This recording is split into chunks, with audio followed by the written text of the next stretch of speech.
আমি আসলে এমন একটা জায়গাতে আসছি, আপনাদেরকে আমি যদি না দেখাই তাইলে হয়তো ভুল হবে। এখানে একটা ফল আছে যেটা হলো এই দেশে নাকফল বলা হয়। আমি একটু যদি জুম দিয়ে একটু দেখাই আরি, এই হলো নাকফলটা। এই গাছে আমি কাটার জন্য যেতে পারি না, তো আপনারা অবশ্যই দেখে নেবেন। কাটা এমন অবস্থা, আমি যে একটু যাব আমার সেই ওয়ে নেই, মানে আমি এক হলো জুতা পায়ে দিয়ে আসছি, নর্মাল জুতা, তো আমি যে ভালোভাবে যেতে পারবো আমি সেটাও আমার দ্বারা সম্ভব না। এই যে দেখেন আপনারা সব কিছু কাটা, এখানে সব কাটা।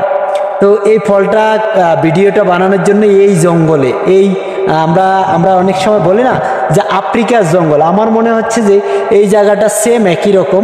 এই হলো আফ্রিকার জঙ্গলে আমি আসছি। হ্যাঁ, আফ্রিকার জঙ্গলে আসছি, আর কাটা এক একখান দিয়ে এক একভাবে হার মধ্যে গাতে, সেটাও ভয়ে আসি।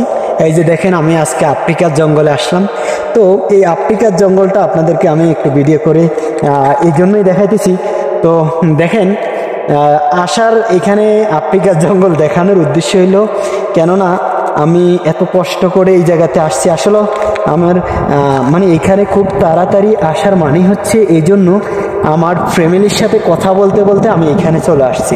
মানে বাচ্চাদেরকে আমি মানে আমার ম্যাডাম সহকারে কথা বলতে বলতে আমি এই জায়গাতে চলে আসছি।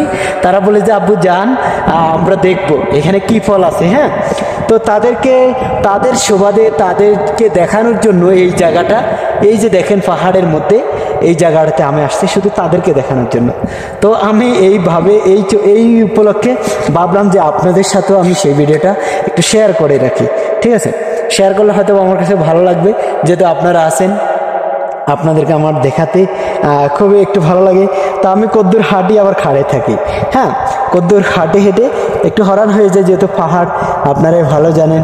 পাহাড়ের যারা পাহাড়ের ভিডিও বানায়, পাহাড়ের ব্লগ করে, তাদের আসলেও এমন একটা সিচুয়েশনে শিকার হওয়া লাগে। এই যে দেখেন আমি কত নিচের থেকে আমি আপনাদেরকে উপরের দিকে ভিডিওটা দেখাইতেছি। তো অনেক একটা কঠিন একটা পরিস্থিতির মোকাবেলা আরি। আসলে এই পাহাড়গুলো একেবারে সহজে কোনো কিছু করা সম্ভব হবে না, কেননা এইখানে সব কিছু, যে আমি কোথাও একটু দেখেন আমার পার মধ্যে অলরেডি কাটার কি অবস্থা দেখেন। আমি পার মধ্যে এখন আমি এটার মধ্যে দিয়ে যখন হাঁটবো, যে কোনো মুহূর্তে আমি কাটার শিকার হতে হবে, আমার কষ্ট হবে, পার ভিতরে কাটা ঢুকে যাবে। এই যে দেখেন আমি কাটাটা খুলি। হ্যাঁ, এমন অবস্থা। এখন এই জুতাগুলা পায়ে দিয়ে আসাটা আমার সবচেয়ে বড় ভুল হয়েছে। আমার রুমে জুতা আছে, যেটা হলো ওই যে সেফটি জুতা আছে, ওগুলা পায়ে দিয়ে এখানে আসাটা সবচেয়ে আমি মনে করি যে ভালো হইতো। তবে আমি ভুল করেছি, আমি সেটা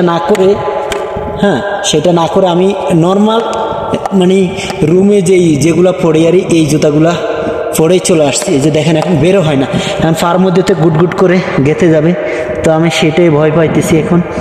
আর অবশ্যই আপনাদের কাছে কেমন লাগে অবশ্যই সেটাও কমেন্ট করবেন। এমন অবস্থা আমাকে মানে এখান থেকে মনে হয় যে আমি কিভাবে এখান থেকে আগাবো আমি জানি না। তবে সব কাটা পায়ের অবস্থা খারাপ হয়ে যেতেছে, আমি টেনশনে পড়ে গেছি। আপনাদেরকে আসলে ভিডিও করতে গিয়ে টেনশনে, সরি। আমি আসলে এখনই বের হবো এখান থেকে। বের হয়ে গিয়ে আমার যেটা করব, আমি আমার মানে অন্য জুতা পরে আসবো আপনাদেরকে ভিডিও বানানোর জন্য। তো ভিডিওটি অবশ্যই এই পর্যন্ত সংক্ষিপ্ত করলাম। আপনাদের কাছে কেমন লাগলো সেটা জানাবেন। সবাইকে অনেক ধন্যবাদ। সবাই ভালো থাকুন, সুস্থ থাকুন। আল্লাহ হাফেজ। আর ভিডিওটি ভালো লাগলে শেয়ার করে দেবেন।